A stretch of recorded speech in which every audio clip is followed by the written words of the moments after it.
and welcome. Today's video is going to be a winged bowl, and I've had this very heavy piece of Oak Burl offcut.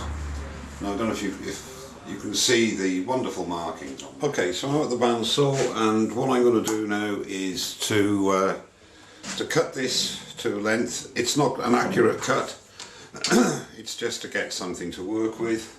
So I'll just bring the fence up a little bit there so I can run it against the fence.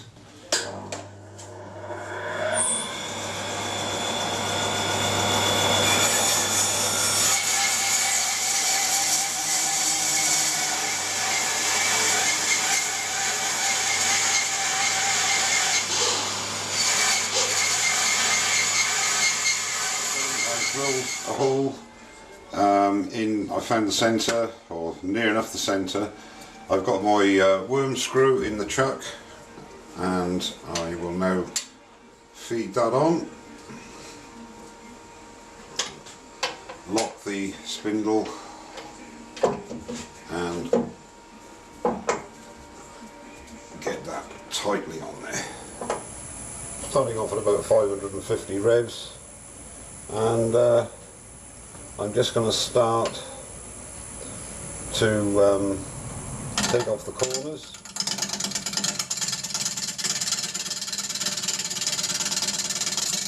And the circle I've got drawn is to give me a guide of where the bowl is going to be.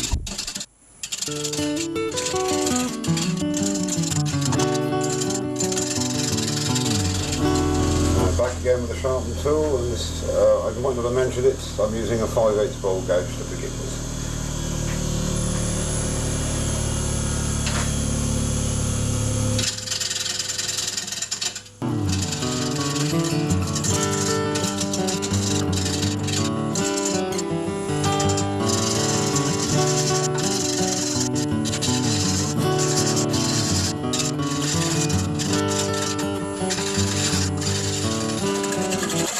Using a dovetail scraper to make a dovetail recess for the chuck.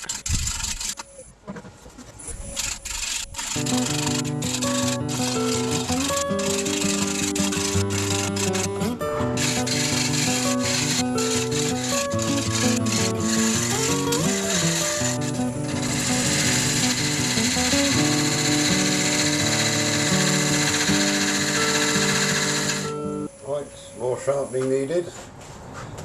This, I can't impress on you enough, when you're working with extremely hard wood like this, where the grain is going every which way, you've got the knots and everything else, and the bird's eye figuring, and you've got inclusions, you must keep a sharp tool, otherwise you start applying too much pressure and you can have problems. So I'll just have to sharpen it.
Done. Okay, so I'll sand up now. A lot of this will be sanded by hand, and I'll come back when we spit it around.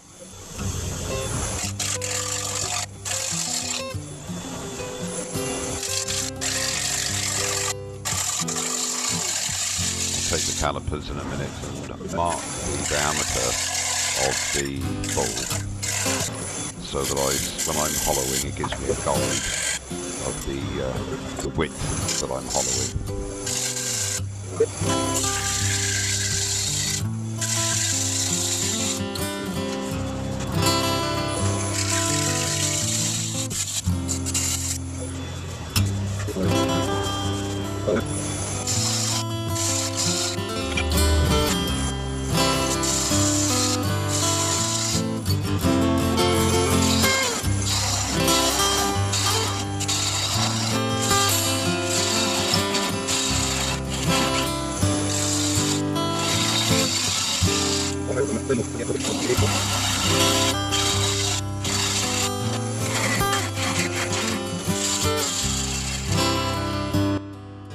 I'm now using the negative rake scraper to smooth the inside of the bowl, and it was very effective but needed frequent sharpening because the wood is so hard, being a burl.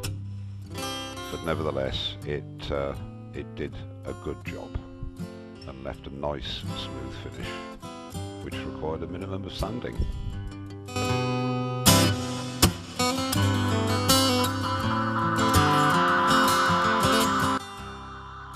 I've reached for the bowl gouge again to deepen the bowl, as you do. And now back to the negative rake scrapers to just refine the inside and smooth the surface.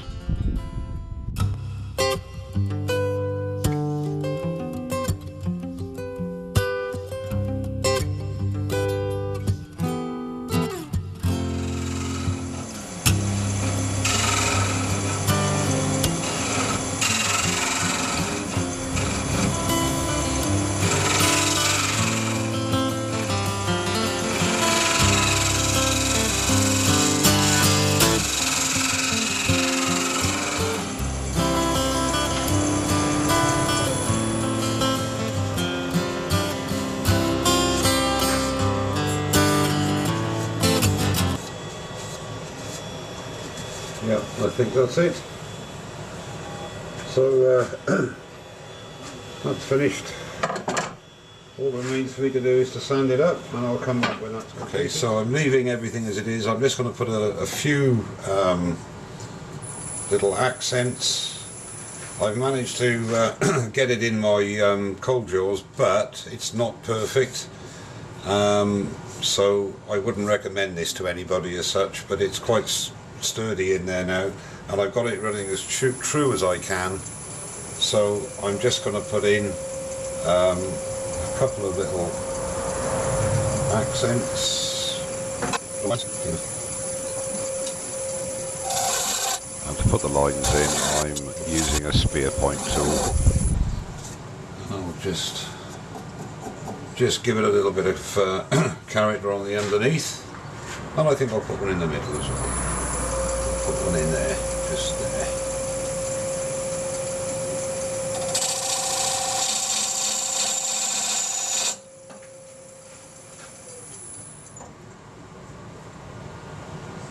Yeah, that's good. I'll sand that up and come back to you when I'm putting the oil on. Now I'm using chestnut finishing oil, which is a blend of different oils including tung oil, giving it a really good coating on both sides, and then leave it for a few minutes and then just wipe off the excess, and that feeds the wood and looks rather nice. Okay, so I've put one coat of finishing oil on, and it has, as most burls do, beautiful markings, and I'm not too sure about the I wanted to try and get it sort of sweeping up and I'm not sure whether I'll quite like it or not. It's different, and also normally I would have that sort of in the middle of the bowl part, but I just thought I'd try something different. But